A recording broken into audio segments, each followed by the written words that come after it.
these fools are not crazy. Make them listen to me before it's too late. Listen to me. Please listen.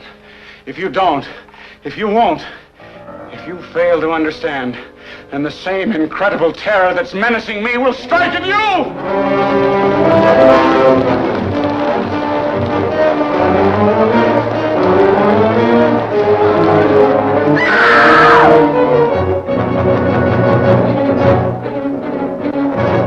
No, you've got to get out of here, please! They come from another world, spawned in the light years of space, unleashed to take over the bodies and souls of the people of our planet, bringing a new dimension in terror to the giant superscope screen. Whatever intelligence or instinct it is that can govern the forming of human flesh and blood out of thin air is fantastically powerful, beyond any comprehension. A cursed, dreadful, malevolent thing was happening to those he loved. This isn't just an ordinary body, is it? I never saw one like it. It looks unused. The sensational star discovery of The View from Pompey's Head. And now an undreamed of horror makes her life and love a vortex of fear. Jack!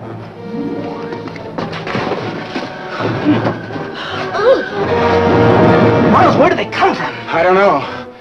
Suddenly, while you're asleep, they'll absorb your minds, your memories. I don't want any part of it. You're forgetting something, Miles. What's that? You have no choice. From city to city, an incredible hysterical panic spreads. As the unimaginable becomes real, the impossible becomes true. Stop and listen! Stop and listen to me! Listen! Listen! Listen to me! They're not human! Can't you see? Everyone! They're here already! You're next!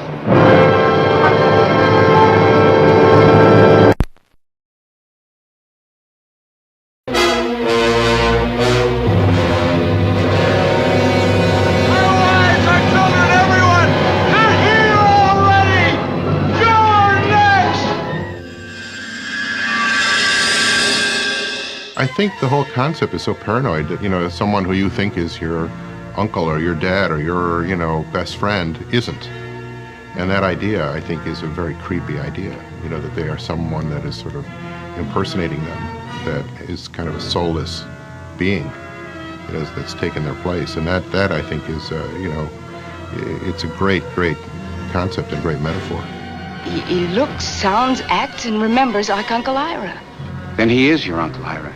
But he isn't. There's something missing. It really is a deeply distressing idea, and that's why it's been used politically so much. I mean, people say it's an allegory for communism, it's an allegory for McCarthy, it's this, it's that, conformity, whatever. But it's terribly frightening, the loss of control. That sense in which that kind of shift away from the obvious monster to the less obvious monster, to the person who looks normal but who underneath it is a monster, is a really intriguing part of the film. Whether you intend it or not, everything's political. So knowing the intelligence of the people involved, they may not have been conscious of what they were doing, but it's certainly deep. There's stuff going on there, a lot of stuff going on there. Is there a theme? A lot of people think in these terms. They do themes and so forth and so on, and philosophize about it. One sort of took it for granted that it was an ism, something taking over the world. Communism or fascism or whatever it was. And I think I took it for granted that that's what educated people would think. In times like these, most men become highly suggestible. They listen eagerly for any voice which sounds authoritative. When the film came out, it received a lot of notoriety. Surprised the people who made it completely. The producers, the director, the writer, surprised them because people saw it as a metaphor for McCarthyism.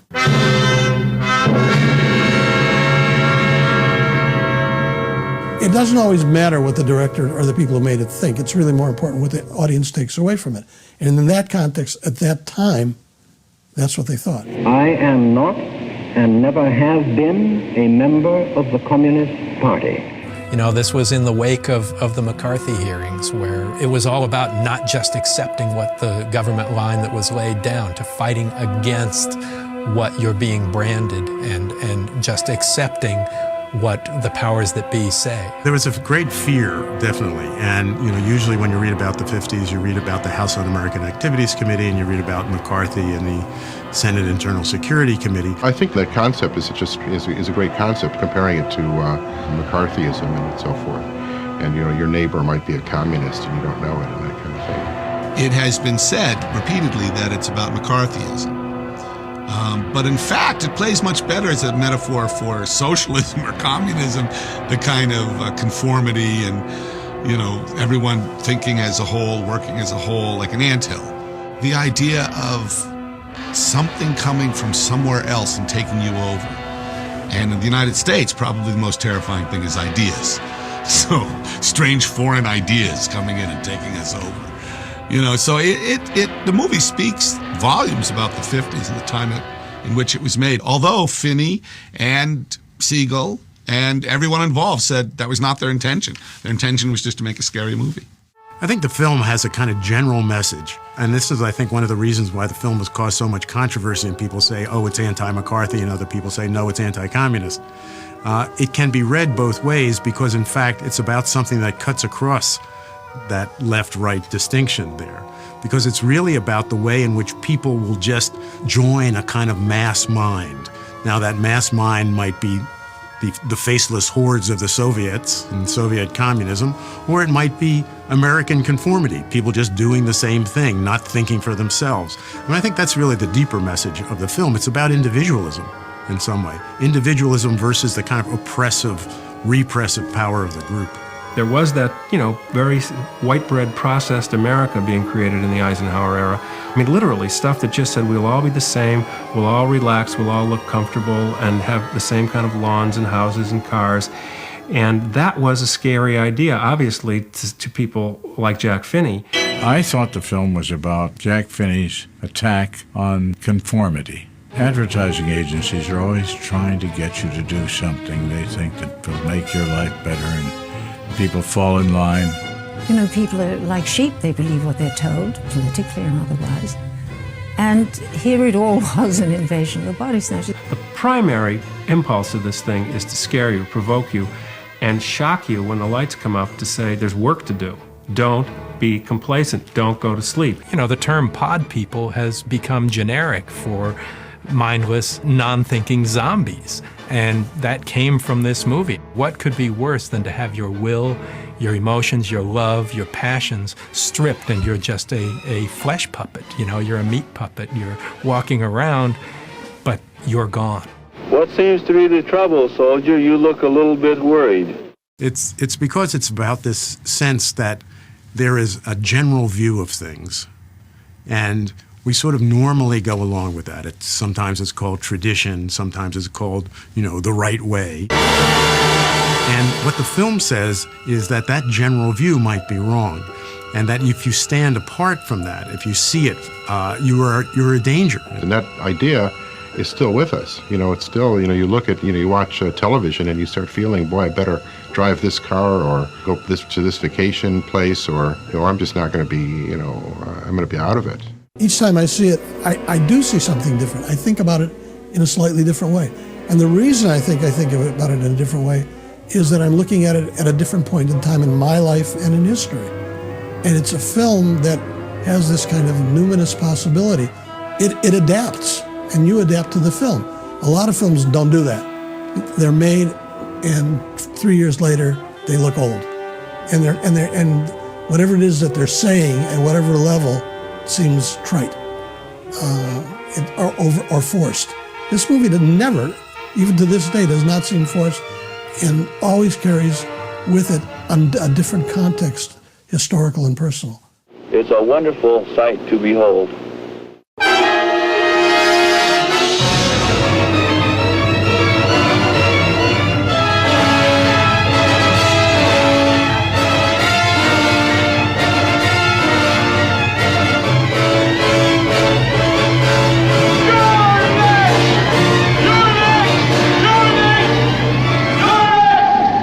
You're next!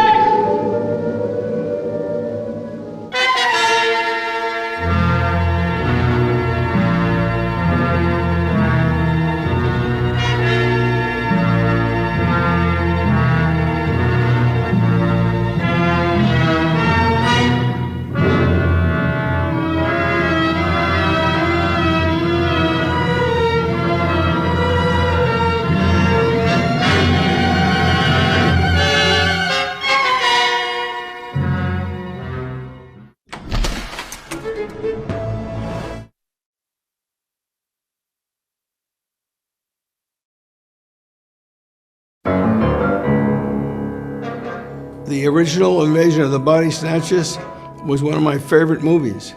I saw it at the Coliseum Theater in Washington Heights in New York, and believe it or not, it was the second half of a double feature.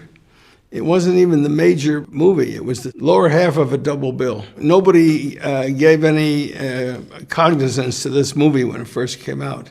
It just appeared, was seen, and was never forgotten by those who saw the picture. Well, first of all, the concept of the pod people was something you'd never heard before, that something could be planted in your house that would open up and start to look like you. And they did it very well, the way they oozed out the goo that surrounded the figure, and slowly it emerged and it started to look like whoever it was supposed to take over. The whole idea that these things could come down from another world and we'd be invaded that way by basically a vegetable. I mean, years later, I would make a movie where we get killed by ice cream called The Stuff. And I can't tell you that that wasn't influenced in some way by the Body Snatchers, the idea that some kind of goo could get into you or surround you or become you.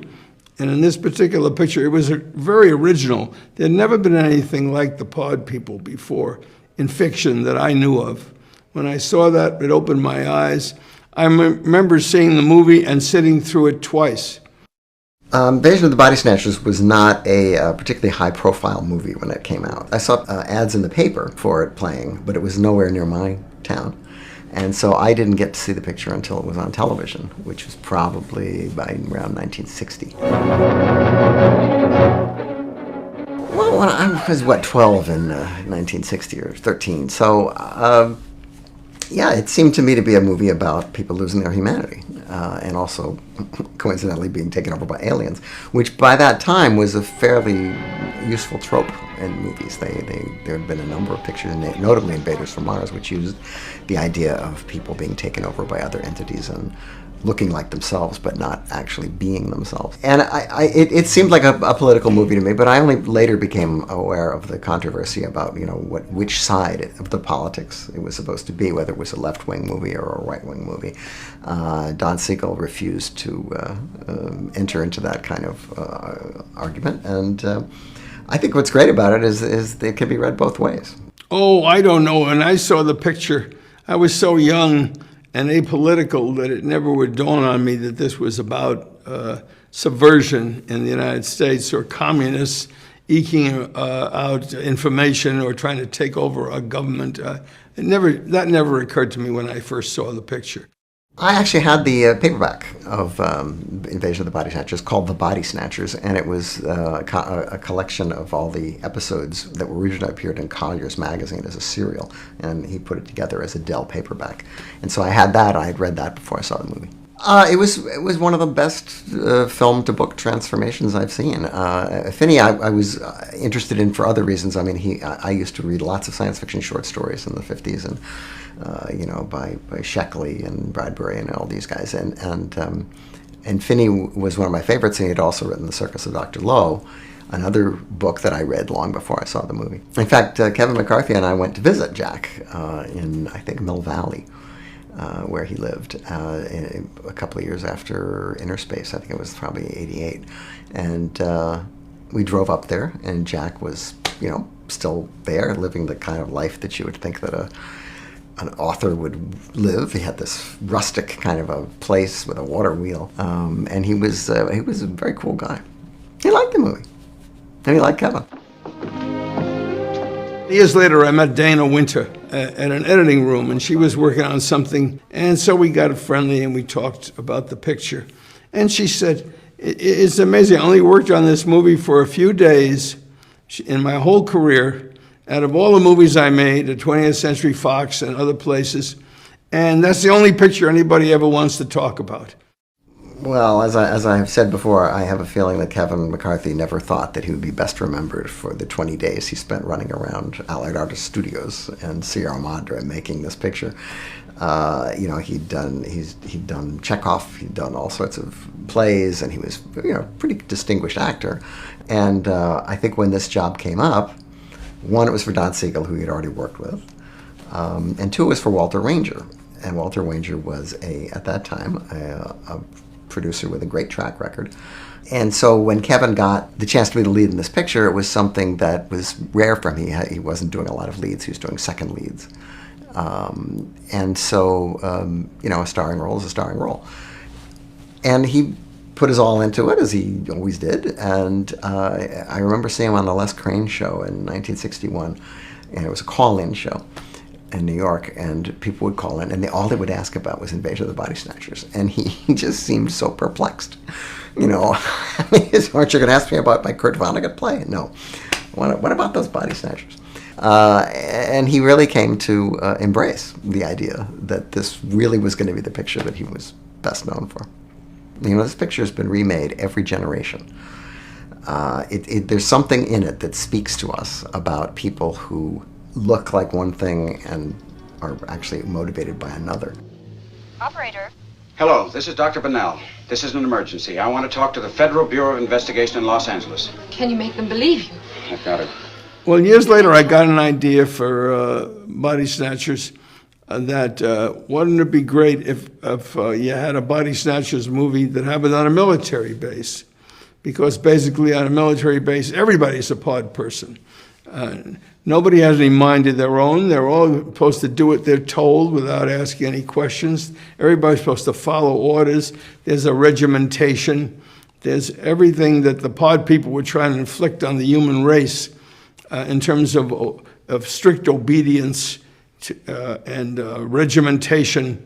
And I said, that's what the military inflicts on everybody. Once you're on the base, once you're sworn in, and you're committed to being in that service for 3 or 4 years or whatever you're supposed to be in, you've lost all your individuality. You have no personality anymore. You aren't anybody. You're what they tell you you are. Because it turned out to be a very good movie in many, many ways. And I was happy with the picture. And one of the characters in it was a child who's growing up on the military base. And I wrote a very good scene where they take the child to the daycare, and they put the kid down with all the other kids, and they're all supposed to take their afternoon nap.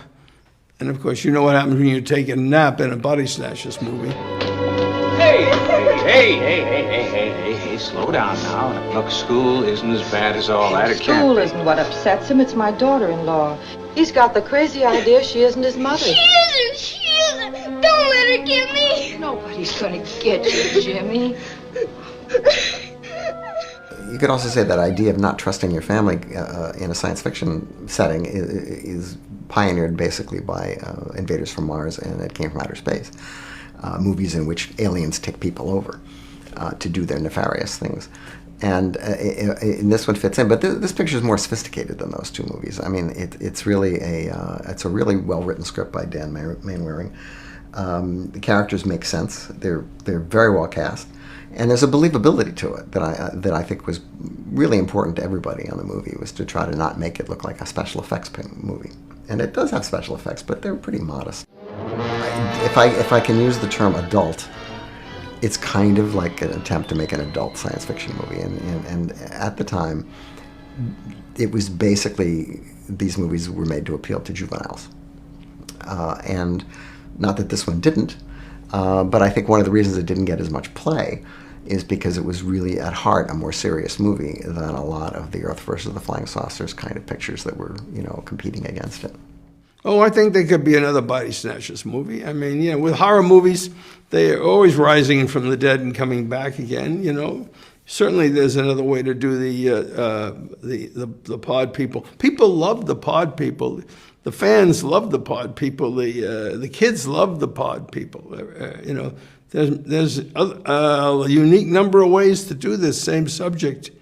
And of course, we're living in a world where people are so worried about the enemy infiltrating our society and coming here, and terrorism and all that stuff. So I guess it fits in with that kind of craziness and paranoia more now than ever. We're getting out of here right now. Well, where are we going? Sally, Well, I think people are always interested in genre. It's remarkable to me that the Western has long since disappeared, and it's one of the great genres of all time. Nobody's interested in Westerns anymore. It's just too remote. But the one thing that has stayed with us are the three most disreputable genres: the zombie movie, which are the lowest rung of all the ladders, the horror film, and the science fiction film. So, in 1955, when they shot Body Snatchers, I'm sure it was considered product, basically, by the studio, and also wouldn't have the title that it has. They were plumping to call it Sleep No More and other sort of pseudo-arty titles, but the fact is that they didn't just call it the Body Snatchers because they were afraid it would be misidentified with the Boris Karloff Body Snatcher movie, so they added the invasion to it, which makes it even more. Anytime you have attack of or invasion of, it's like it goes down or wrong. People think it's junkier. Not always true, but I happen to like the title. They come from another world, spawned in the light years of space, unleashed to take over the bodies and souls of the people of our planet, bringing a new dimension in terror to the giant Superscope screen. The studio decided at the last minute to release the picture in Superscope, which was a process that didn't involve anamorphic lenses, but still gave you a big, wide picture by mainly cutting off the top and the bottom and then printing a new squeezed negative. And the picture still looks fine, but that's not how I discovered it. I discovered it on television, where it was originally released in its full-frame format. Later television airings were a pan and scan of the Superscope format, which meant that the top, the bottom, and the sides were cut off. So you were really only getting the middle. And a lot of people have only seen it that way. The mark of a good movie, to me, is you can see it again and again. And you watch the picture, and you can't stop looking at it. Sometimes I'm changing the channels on the TV, and I pass it, and I stop. And even though I've seen it dozens of times, I just sit there and watch it all over again and experience it all over again.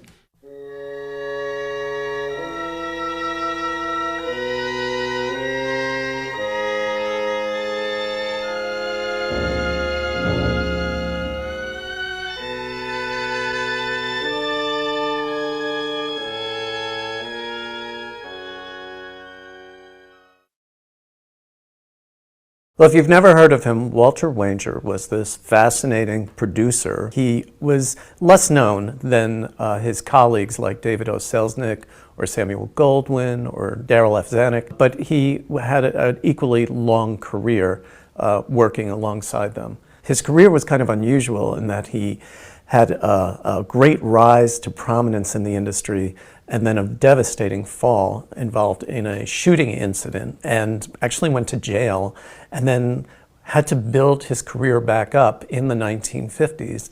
An Invasion of the Body Snatchers was a very important step in that ladder for him to be able to return to a big budget production.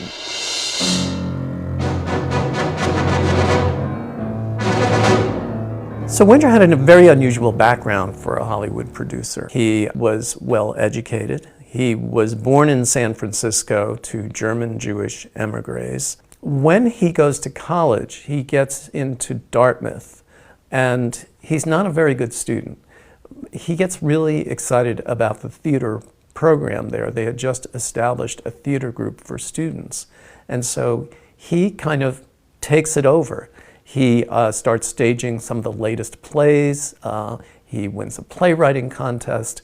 He does so well that his troupe is actually invited to give a one-time performance of a popular Broadway play called The Misleading Lady on Broadway. And so he's really thriving. Everybody's learning from him. He knows more than his professors, but he's not going to classes. He's busy running the theater company.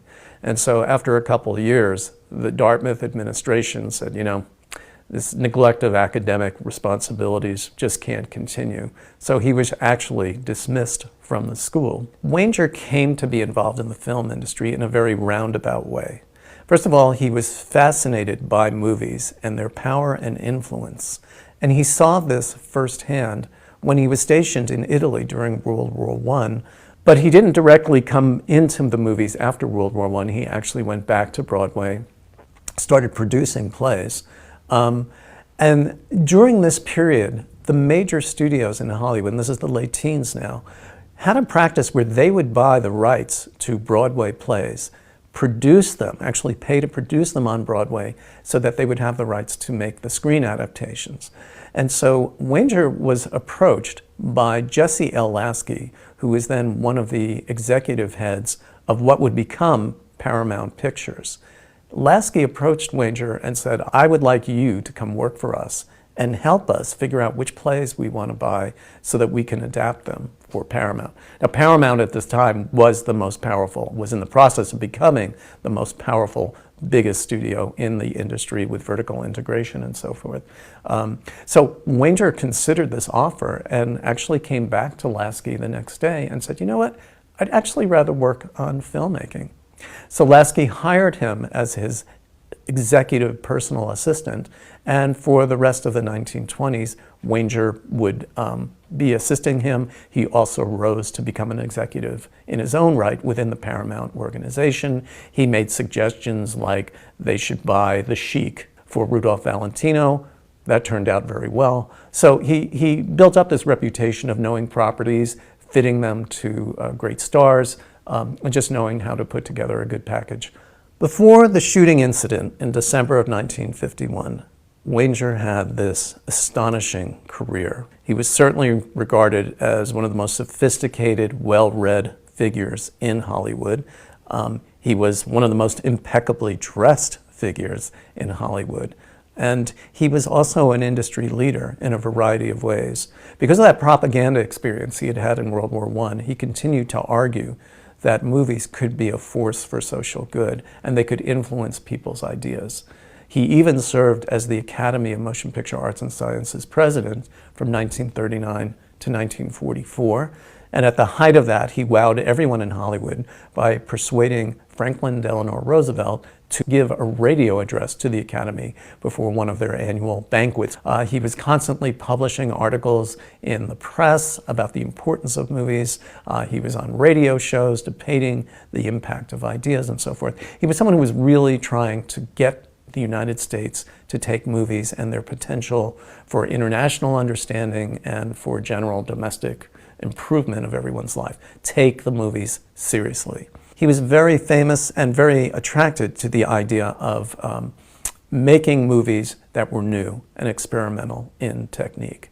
In fact, the great director John Ford once called him a sensationalist. He also played with risky subject matter. One of his funniest stories is that in the 1920s, he bought the rights to Theodore Dreiser's novel, An American Tragedy. And this anti-communist, very rich masterpiece did not seem to anyone like the proper kind of material for movie production at the time. Now, George Stevens made a great film out of it in 1951, A Place in the Sun, with Montgomery Clift and Elizabeth Taylor. But Wanger described how when he told his colleagues at Paramount that he had bought the rights to An American Tragedy, he said, they looked at me as if I had just bought a story about venereal disease for Shirley Temple. But he was really interested in that kind of experimentation, and so he also made some politically provocative films. In 1933, just before Roosevelt was sworn in for his first term, he produced a film called Gabriel Over the White House, which imagined a fascistic, divinely inspired presidency that would solve the Depression, settle World War I debts from our former allies, and just make America great again. Ugh. Sorry. Walter Wanger's political views are really important to understand if you're going to understand why he came to make a film like Invasion of the Body Snatchers. Before World War II, Wanger had a very firmly liberal profile. He was very pro-FDR, very pro the New Deal. During and after the war, he had been involved with a number of organizations that would come to be suspect. Because of all the speeches and articles he published, you could see what his record was. He was never shy about what his views were. But some of the organizations he was involved with came to be accused of being communist fronts or having communist fellow travelers. He was called upon to resign against them. And he made particular enemies of a group that would become very powerful after the war, called the Motion Picture Alliance for the Preservation of American Ideals. And during World War II, this group was created to denounce communism in the film industry. And Wanger very publicly denounced the Motion Picture Alliance at a dinner honoring FDR's vice presidential candidate, Henry Wallace, in 1944, basically saying, your charges of communist infiltration are baseless. You are linking the industry with communism needlessly. Cease and desist. So, Wanger's political past caught up with him in the late 1940s. He had a number of financial problems. He had invested all his assets, all his residuals in this one film, Joan of Arc, $4.5 million, so he had no income flow. He had made this smaller film with Joan Bennett at Columbia, directed by Max Ophuls, The Reckless Moment. That didn't break even. And that film, in particular, he owed the Bank of America a little under $200,000 for a completion loan. And rather than working with Wanger on this, the bank actually came to him and said, we are putting you in involuntary bankruptcy because you haven't repaid this loan.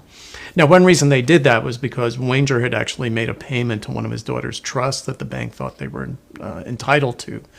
But I think the real reason they came to him was that he had been embroiled in a controversy with an anti-communist group called Crusade for Freedom.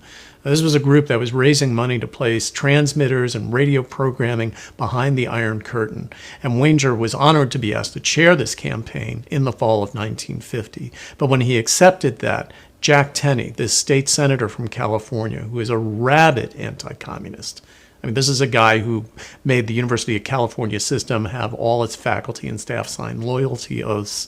He led the equivalent of HUAC in California. Anyway, this guy, Jack Finney, was so incensed when Wanger was appointed that he resigned. And then all these accusations started flying that Wanger was a fellow traveler, if not a front for the Communist Party. And it just created a great deal of controversy. Now, as it happens, the head of the entire West Coast operation for Crusade for Freedom was Mario Giannini, the new head of Bank of America. So all of this controversy, all this hate mail would have crossed Giannini's desk in relation to Wanger.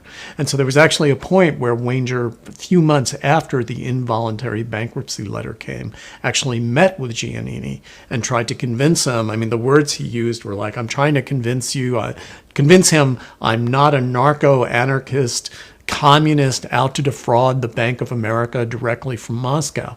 So that was the kind of attitude that he was getting from Mario Giannini. So that really put him in dire straits financially and also made trouble for him politically.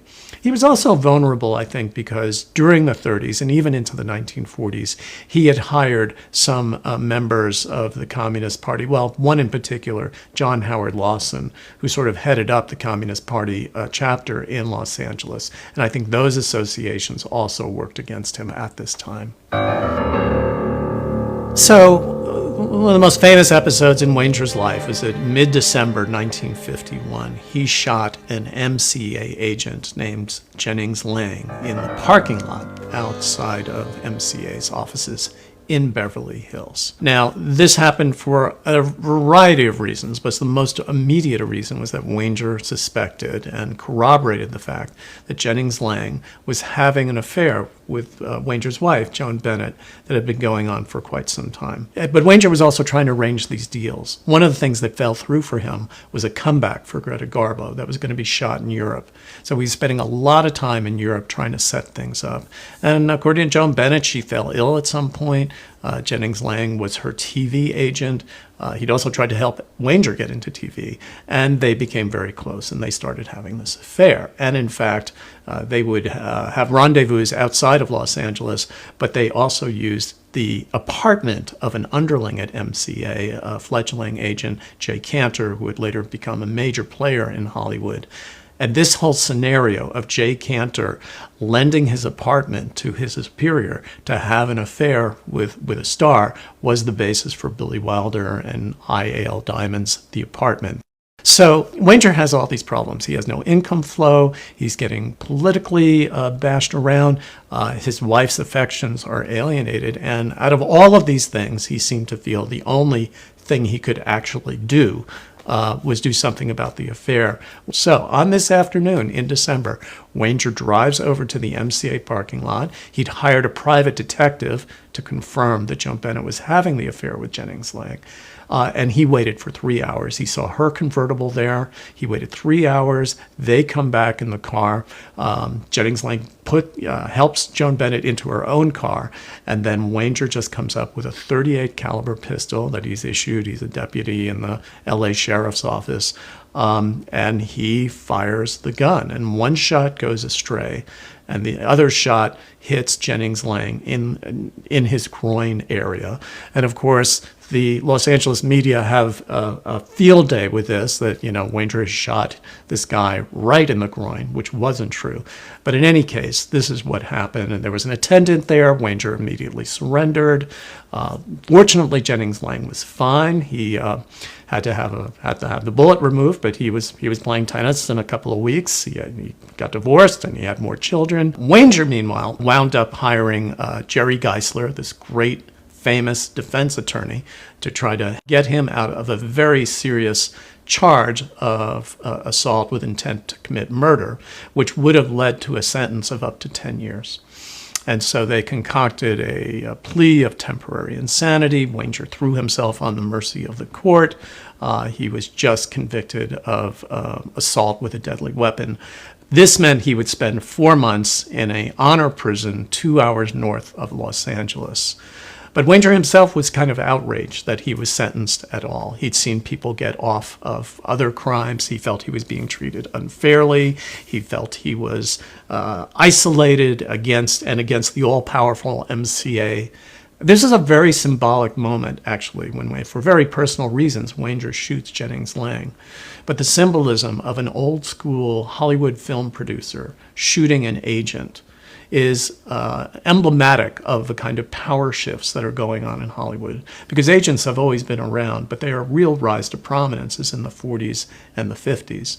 And where decades ago Wanger could make a film with anybody without an agent, or he could use an agent, but agents weren't so dominant, now he had to work with agents all the time. Now, when he got out of prison, there was, of course, a good amount of the LA press there to see this event. And he just makes this one amazing speech. He says, the nation's prison system is a scandal. I want to make a movie about it. And the movie that he wound up making is Riot in Cell Block 11 in 1954. And this is the first film of the two where Wanger is working with Don Seigel. So the story of how Wanger came to find the property, Invasion of the Body Snatchers, is an interesting one. He read a series of installments from Jack Finney's future novel, The Body Snatchers, in Collier's in the late fall of 1954. And even before the series was finished, he had already bought the rights for it. Jack Finney claimed he'd written the book cinematically, but Wanger saw a really compelling story in it. But I think he was also more deeply attracted to the story because it is a story that mixes paranoia and alienation from society, and this is something that Wanger understood very well at this point in his life. I mean, he's 57 years old. He dined with world leaders during World War I. He's been at the top of his game for all this time, and suddenly he's an object of scorn. He's absolutely humiliated. The press is exploiting his problems tremendously, and he sees all this hypocrisy in American society. So this is a guy who goes from being incredibly optimistic and America is great and America can do great things to this is a sick society, and I no longer belong to the mainstream of it. And so I think for Wanger, it was a matter also of identifying with Miles Bennell, the doctor who's trying to fight the pods off, because it is the fact that Miles is beloved by everybody in the town where he works. He's the town doctor. But as the pods take over, he suddenly becomes an outsider. And he's in an ironic position because he refuses to give up to the pods. So he's a loner who's rejected by everyone. But yet his fight is also for the benefit of everyone. And so Wanger would think about all the things he had done for the benefit of the industry. And he'd always promoted himself as a loner, an innovator, and now he was a loner, but not for the reasons that he would have liked to be. So Invasion of the Body Snatchers was a great stepping stone for Walter Wanger and his career. He'd gone to jail early 1950s. He'd made a great film with Don Seigel in Riot. He made another great film in Invasion with Don Seigel. And from here, he left Allied Artists and was able to produce a bigger budget independent film working for Joseph L. Mankiewicz, who had a distribution deal with United Artists. And so in this case, Wanger actually built up one of his most successful films, and one of his most successful message movies is a film called I Want to Live. And the film is about a party girl, a B-girl, who winds up being accused of murder. It was based on an actual story, the life of Barbara Graham. Wanger had had Susan Hayward under contract before selling her contract to Fox. She had actually retired from filmmaking. She actually retired to Georgia. She fell in love with someone outside Atlanta, and she wasn't really active in Hollywood. But Wanger saw this story, the Barbara Graham story, as something for Hayward. What was very powerful about the Barbara Graham story was that once Barbara Graham landed in jail, she really kind of had a change of heart. She really wanted to live. She realized, she'd wasted all her life and all her time, and she really wanted to get that back. And so it was a very moving story of redemption. Now, the success of I Want to Live really brought Wanger back into A-level production dramatically with the Liz Taylor, Richard Burton, Cleopatra. From I Want to Live, he persuaded 20th Century Fox to pay Elizabeth Taylor $1 million to star as Cleopatra. And so this whole saga began of a film 4 or 5 years in the making, shooting in England, which is not really good for recreating Egypt, shooting in Italy, where money controls are all gone, a film that was kind of a disaster in terms of how it was managed, a film that is often blamed for almost putting 20th Century Fox into bankruptcy, but this is a gross overgeneralization of the actual facts. Wanger had a great dispute with 20th Century Fox. He was barred from the opening of the film, even though he was the producer. But he went out with a splash. It was, as I said, he was fascinated with visual design, spectacle. This was the fulfillment, the biggest, most expensive version of the kind of spectacle movie he wanted to make. But he was never allowed to make another movie again in Hollywood, not surprisingly. So Invasion of the Body Snatchers has a crucial place in Wanger's career. It's certainly one of his top 10 films. We say every film is a film of its moment, of its historical period. But some films seem to embody that truism more than others, right? It's hard to imagine Casablanca really being made any other time than late 1942 during World War II, the debates over whether to be involved or not to be involved. And I think Invasion of the Body Snatchers has the same status as a film that is struggling with trying to negotiate these fears of atomic annihilation, these fears of foreign invasion, these fears about losing one's identity and one's individuality, losing a sense of disillusionment with suburban life after World War II. And it's all put together in a very well done, taut, action-filled, and I think also moving in terms of the performances, really one of the greatest films to come out of Hollywood.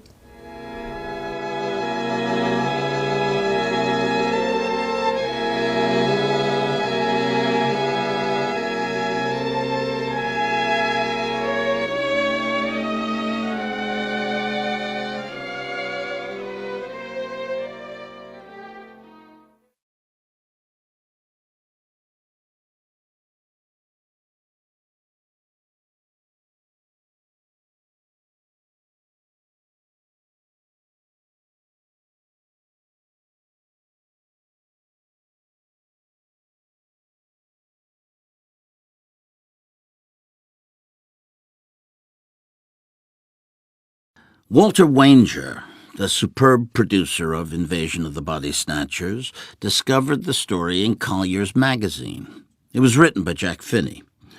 Wanger gave me a copy of the story after he got Allied artists interested in making the film. I suggested Danny Mainwaring to write the screenplay. Walter agreed, and his enthusiasm was matched by my excitement. Despite the absurd title, which cheapened the content of the story, Kevin McCarthy suggested a Shakespearean title, Sleep No More, which naturally the executives didn't like. We recognized that a most original film could be made, not only entertaining, but frightening as well.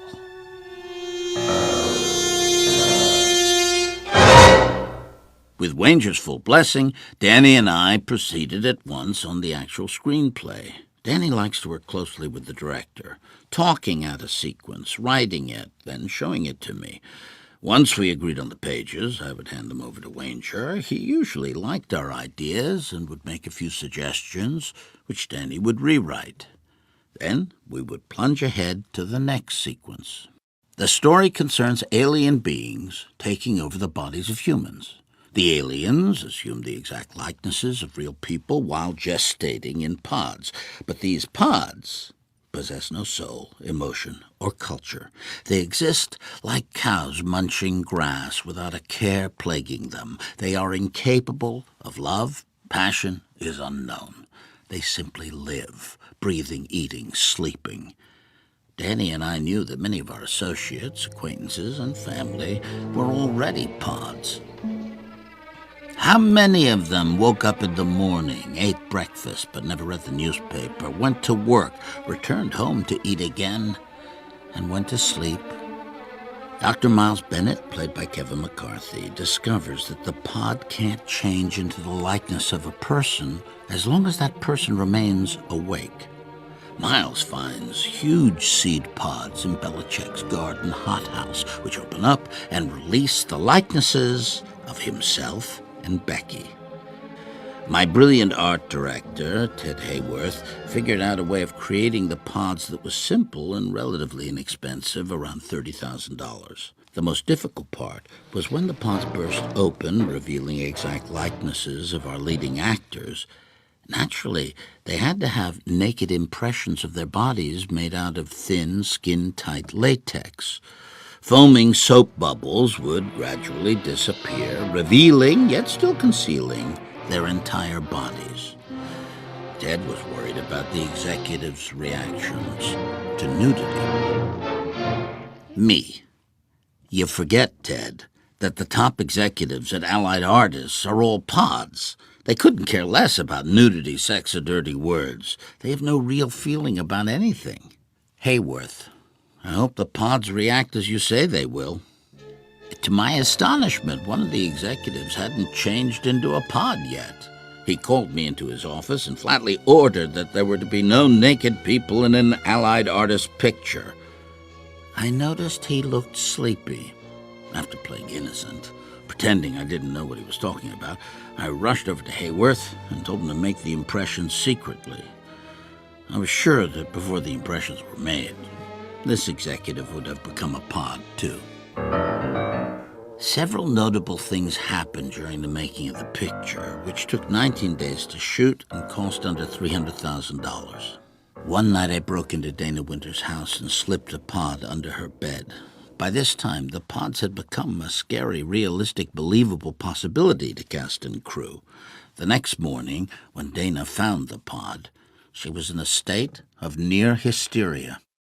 My idea, which Wanger seconded strongly, was to confront the idea of pods taking over the world as normally and naturally as possible.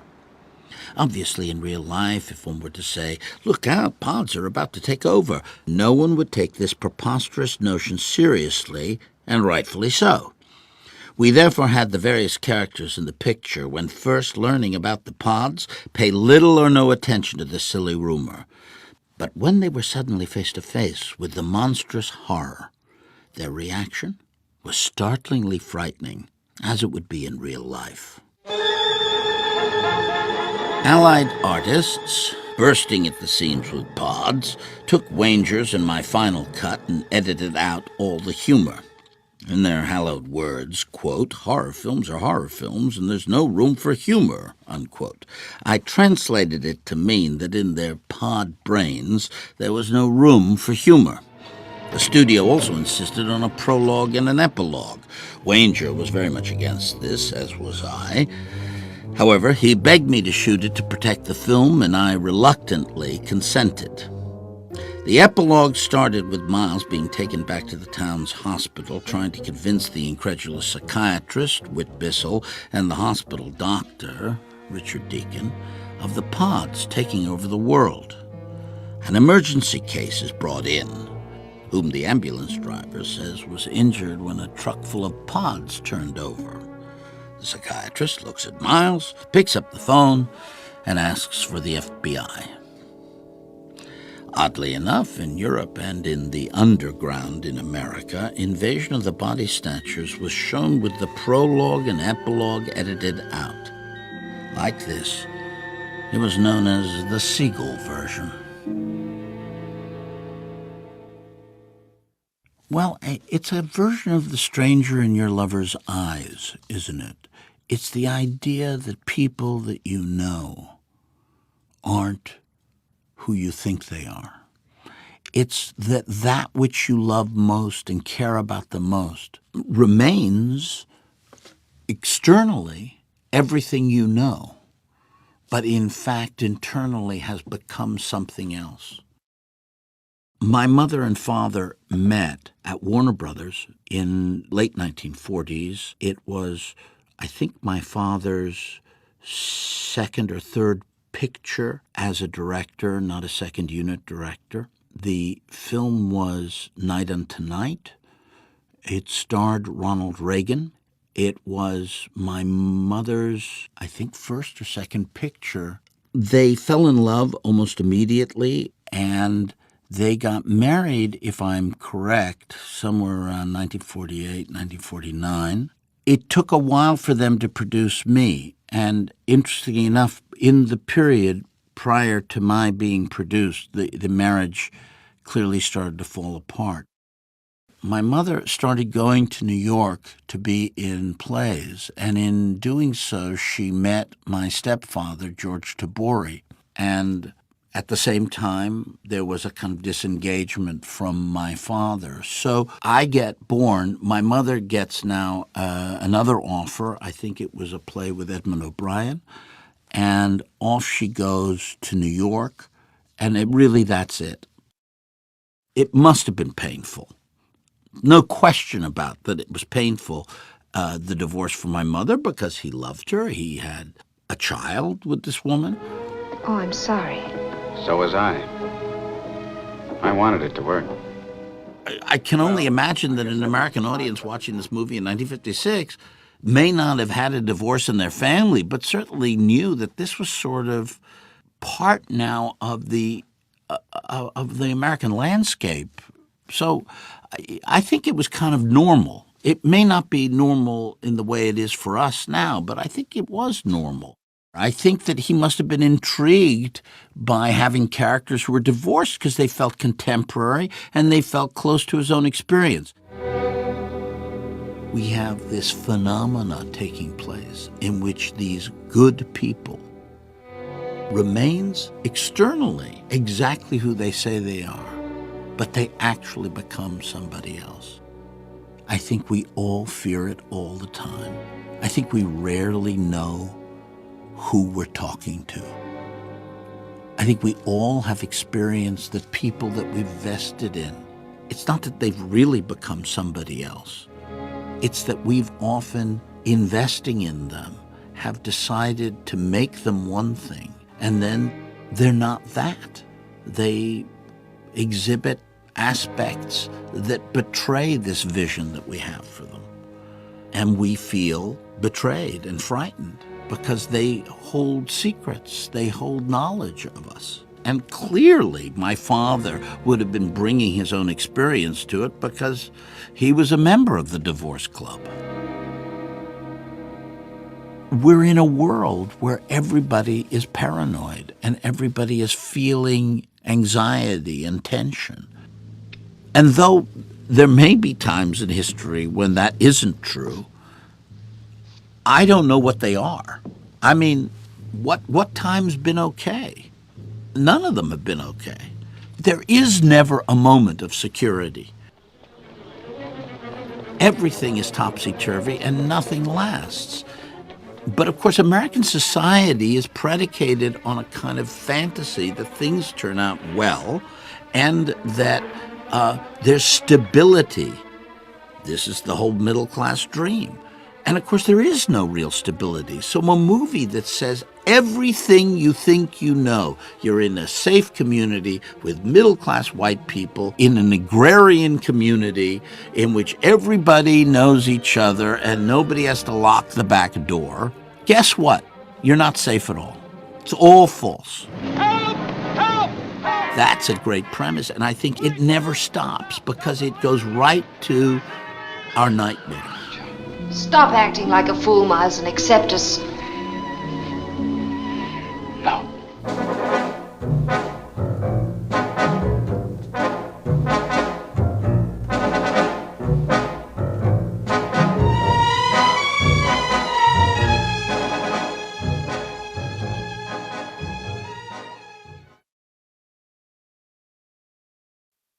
Welcome to Santa Mira, a secluded small town where the sun always shines. Things move at a leisurely pace and everyone knows their neighbors' names.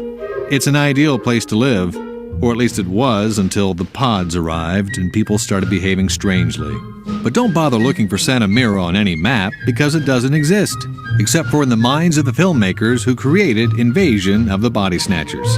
In Jack Finney's original story, the tale was set in the Northern California town of Mill Valley. Knowing that the film was going to be shot in and around Los Angeles, however, the screenwriter and director relocated the story to the fictional town of Santa Mira. And it's no coincidence that the town's name has the word Mira in it, which is the Spanish word for look. Since much of the filming was set to take place on location as opposed to sound stages, the filmmakers had the doubly tough task of finding numerous ideal locations, and also creating a genuine small-town feel when they were in fact shooting in and around one of the largest cities in America. And what about the differences between shooting on location and using soundstage sets? Locations typically offer a natural look and scope, especially for exteriors, that constructed sets have difficulty duplicating. The downsides, however, are that you're moving and coordinating large amounts of equipment and people and are often at the mercy of the weather and elements. A soundstage set, while it does have shortcomings, allows you total control of the environment, even at the point of moving walls and floors, which is helpful for intricate scenes or those involving special effects. Most films use a combination of both location shooting and soundstage sets, and if the filmmakers do their job correctly, the audience will have a hard time telling which is which. When creating a film, finding the right location can be just as important as casting the proper actors or making sure the script is solid. And no location in Invasion of the Body Snatchers was more important than the town square of Santa Mira. One of the film's most memorable scenes shows the citizens of the quiet town gathering early on a Saturday morning in the main square to distribute pods to neighboring towns. The filmmakers scoured Los Angeles and its suburbs to find a square that had just the right look. In the end, they visited the town of Sierra Madre, located at the base of the San Gabriel Mountains just east of Pasadena. One look at the town's quaint and unique triangular city center, and they knew their search was over. A point worth noting is that in the film, Santa Mira's town square is most often seen as a subjective shot by Miles looking out of his office window. To give the audience the feeling that they were witnessing events from Miles's point of view, the camera was placed on a building down the block from the town square. Oddly enough, even though Miles's point of view was filmed in Sierra Madre, his reaction seen from the interior of his office was shot a week later on a soundstage miles away. And although Invasion of the Body Snatchers was filmed 50 years ago, Sierra Madre still looks very similar to the way it did back in the day, and has retained its small-town charm. Visitors still travel to the town square to reminisce about this science fiction classic, and look to see if there might still be a pod person or two walking around. You never know. They say a man's home is his castle, but in Invasion of the Body Snatchers, your home might very well be hiding a pod ready to steal your identity. Several homes play an important role setting up the tension in the film, and to fill the unique needs of the story, the filmmakers utilized a combination of location shooting and set pieces. At the beginning of the film, Miles travels to Wilma Lentz's house to see if her Uncle Ira is really Uncle Ira. For this sequence, the filmmakers chose to shoot outside a real residence located in Glendale. Later in the film, when Miles and Becky are on the run, they briefly stop at Miles's nurse Sally's house to check on her. Peering through the window, Miles witnesses an eerie gathering of pod people. This scene was also filmed on location at a house in Los Feliz. Both Wilma Lentz and Sally's houses are still standing today, although the pod people are supposedly long gone. Miles's friend Jack Belichick's house was created by mixing location shooting and soundstage sets. The front entrance to Jack's residence was an actual house located in Los Feliz, but his living room with the infamous pod person covered pool table was a set built on a soundstage. The home of Becky Driscoll, Miles's true love, also made use of both location and stage sets. The exterior of Becky's house, as well as the front hallway and her bedroom, were filmed at a real house in Hollywood. However, the house, like most dwellings around Los Angeles, didn't have a basement, so one was constructed on a soundstage. Sadly, the exteriors used for both Jack and Becky's homes have fallen victim to progress and rezoning and no longer exist. And as for Dr. Miles Bonnell's residence, don't bother checking for the address, as his house existed solely on a soundstage set. If you pay close attention, you'll notice that you'll never see the front exterior of Miles's home. Even the intricate backyard set, complete with Miles's car in the driveway, and the creepiest greenhouse in cinema history, were all constructed inside the confines of a soundstage. It must have been hard to grow all of those pods indoors. Sneaking down back alleys is a good way of eluding pod people, and Miles and Becky make use of two such alleys in Invasion of the Body Snatchers. Just after leaving Lomax's gas station, Miles senses something is wrong and pulls into a back alley to discover a pair of pods in his trunk, which he ignites with a road flare. And when they realize the roads out of Santa Mira are probably blocked, Miles and Becky ditch their vehicle in a used car lot near another alley and run upstairs to the back entrance of Miles's office to hide for the night. Both alleys still exist and are in use today as alleys. An interesting fact is that in order to create Miles's medical office for Invasion of the Body Snatchers, the filmmakers utilized three completely separate locations. The back stairwell entrance and hallways leading to Miles's office were located in the upscale Los Feliz neighborhood of Los Angeles. Meanwhile, the exterior front entrance of his office was located miles away in Sierra Madre. And finally, the interior of Miles's office was filmed on a soundstage in the heart of Los Angeles. It's no wonder why Miles's patients were always showing up late and canceling appointments. Trying desperately to escape the townspeople of Santa Mira, an exhausted Miles and Becky seek refuge in a cave tucked away in the hills. Hiding beneath the floorboards of this abandoned tunnel, the pair holds their breath, hoping to elude their pursuers and catch a much-needed moment of rest. The cave scene in Invasion of the Body Snatchers should seem familiar to most moviegoers, as it's been featured in countless films and TV shows over the last 80 years. The seemingly secluded Bronson Canyon and caves are surprisingly located just minutes north of busy Hollywood. The caves themselves are not natural formations, but rather man-made creations carved in the early 1900s when the area was part of a rock quarry. Since the quarry's closure in the 1920s, the canyon and caves have become a much sought-after location for westerns, serials, and science fiction films, as well as commercials and music videos. Hardly a week goes by without a new production filming there. And as for the hole that Miles and Becky climbed down into, that was dug especially for the film, and according to the actors, was a bit of a tight fit. It was kind of mucky in there, but there was a place to hide under. There were the boards that you could cover. And we did that, covered that space with two bodies inside. We got in there. They got a camera in there under there with us, of course. First there's nobody, then suddenly you hear them coming through the cave, entrance of the cave, and into the cave, and plopping around in the muddy parts. And that one foot comes down. And Seigel was so taken with this. I think he was delighted with that scene down there. Trying their best to pass as unemotional pod people, Miles and Becky carefully make their way along the main street of Santa Mira. The screech of a truck's tires and a momentary lapse by Becky, however, dashes their plan. With their cover blown, Miles and Becky have to flee the town on foot, while the civil defense siren alerts the townspeople and sends them in pursuit. And while Miles and Becky spend much of the film's climax running, even they couldn't run quite as far as the various locations suggested. While they start running in Sierra Madre, they turn the corner 3 shots later only to find themselves trudging along a section of the Hollywood Hills, located over 20 miles away. Beechwood Canyon, as this area is known, was part of the original Hollywoodland real estate development from the early 1900s. In fact, had the film cameras been positioned differently, they could have caught a glimpse of the famous Hollywood sign way up in the hills. After running up a long incline, a panicked Miles and Becky find themselves at the bottom of a massive staircase leading up to an adjoining road and the hills beyond.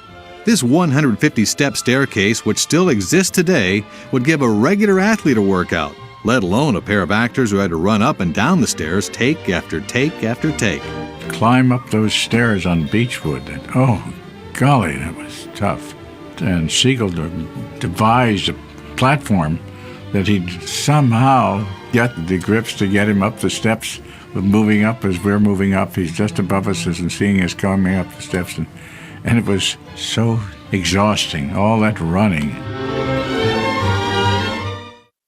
At the end of Invasion of the Body Snatchers, Miles is pursued through the hills of Santa Mira only to emerge near the freeway ramp leading out of town. Wait, come on, we gotta get out. Wait, let him go. They'll never believe him. An exhausted Miles stumbles across the overpass trying to warn people of their impending doom. Weaving through the oncoming traffic, however, Miles's increasingly vocal pleas seem to fall on deaf ears. You fools, you're in danger! Can't you see? They're after you! The overpass used for Invasion of the Body Snatchers doesn't actually lead out of a small town, but rather bridges one of the busiest highways in America. Located in Hollywood and just up the street from the legendary Hollywood Bowl, the Mulholland Overpass spans the 101 freeway, on which millions of cars pass each and every year. They're here already! You're next! You're next! You're next! You're next! You're next! If you're traveling through Los Angeles looking for all of the Invasion of the Body Snatchers locations, here are a few that you might want to scratch off your list. The Santa Mira train station where Miles arrives early in the film was actually the Chatsworth Railroad Station, but was demolished and rebuilt on another location further down the line. Better make sure you've got plenty of gas in your car, because also gone is Lomax's service station, where Miles and Becky filled up in hopes of escaping Santa Mira. Instead of full service, what they got was a trunk full of trouble. When the melodic sounds of music lures Miles to a nursery in hopes of finding help, he discovers the sounds are coming from a radio, and the place is overrun by pod people. There's no fear of greenhouses full of pods anymore. The nursery, which is located in Sierra Madre, no longer exists. And what about the unnamed emergency hospital where Miles tries to convince Dr. Hill that the pod menace is for real? Well, the interior location used for the added bookends to the film was a stage set, while the outside was actually part of the exterior of Allied Artists Studios. As for the near-deserted Sky Terrace, where Becky and Miles went for a bite to eat early on in the film, the restaurant was located at the San Fernando Country Club in Woodland Hills. The country club and restaurant have undergone extensive renovations since the 50s, but it's still a great place to eat or play 18 holes. If you're still hungry, however, you can chow down with Santa Mira's finest at the Hot Dog Show. It still stands in Burbank today, although a roof and dining room were built to protect patrons from all of that California sunshine.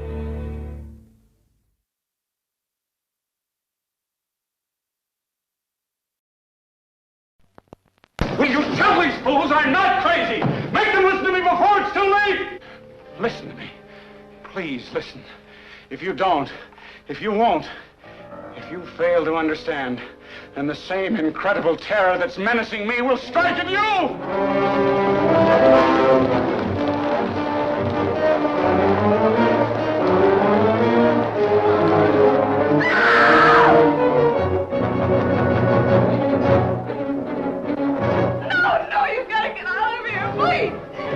They come from another world, spawned in the light years of space, unleashed to take over the bodies and souls of the people of our planet, bringing a new dimension in terror to the giant superscope screen.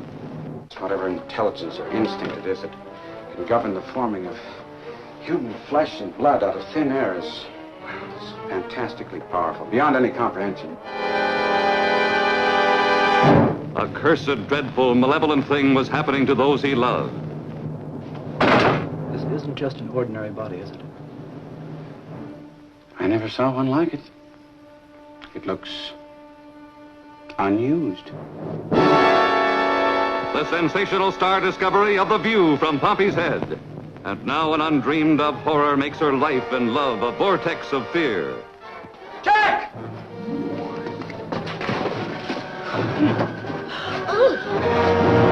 Miles, where do they come from? I don't know.